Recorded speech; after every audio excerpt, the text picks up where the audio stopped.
press the bell icon on the YouTube app and never miss another update. Take you next to the Indian capital because the Finance Minister Arun Jaitley has been presenting this year's budget. It was quite a spender. It certainly was. He is under pressure, of course, to keep voters happy in the run-up to a general election, but also reassure those who are concerned about the state of the government's finances. Well, Davina Gupta is in New Delhi for us, so tell us more about this giveaway. 20 million new toilets. I understand. That will please quite a few people. Absolutely.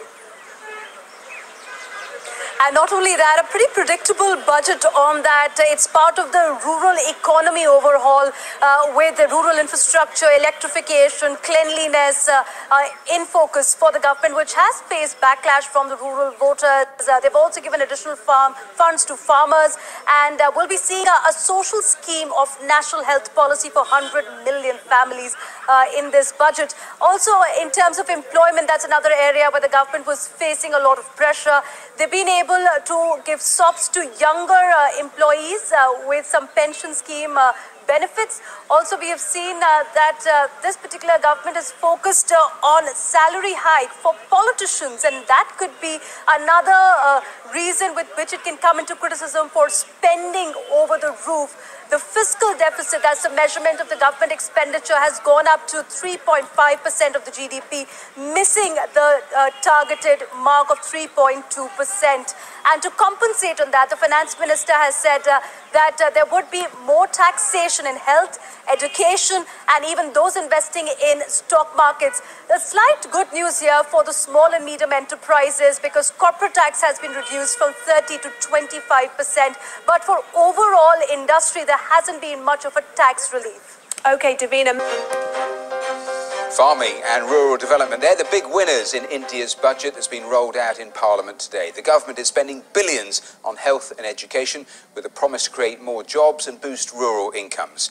Elections must be held before May of next year, so today's task was a balance between the political and the economic. So did India's budget impress voters and investors? Let's find out. Let's head to the Parliament and Davina Gupta, who's there for us. And Davina, how did it go down?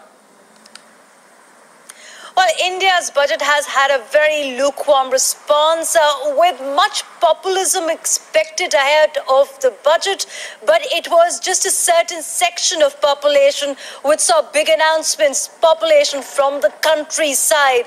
While for the middle class, there wasn't much anticipated incentives, but they were given a higher tax in this budget. As India's finance minister stepped out from his office this morning, there was plenty of promise in the air. But in the end, Arun Jaitley delivered the election year budget many had expected. And within minutes of him starting his speech, it became clear what the government's main priority was.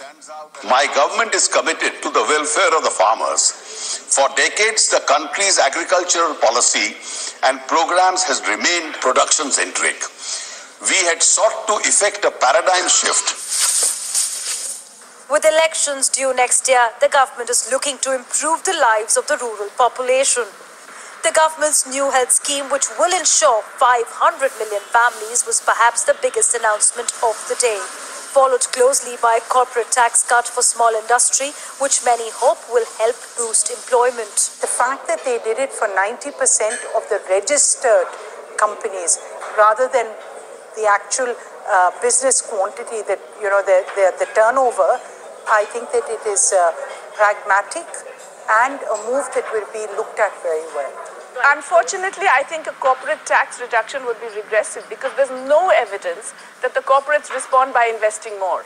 They would respond much more to increased public investment. But the government's finances are already stretched, and so it will be looking to sell stakes in public sector companies. It has also reintroduced a tax on profits from stocks, health and education, a move which will increase the burden on the middle class. The middle class will also lose out on the cost of consumer goods like smartphones and TVs.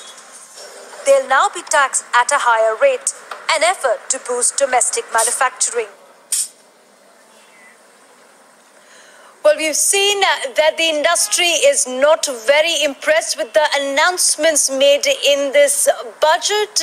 They were expecting some more relief, but the government is in a tough spot with India trying to achieve an 8% growth rate. It's also the general elections year, which will be soon in May next year. So we're looking at 2/3 of the population here, which is in the rural India, which is impacted with big incentives.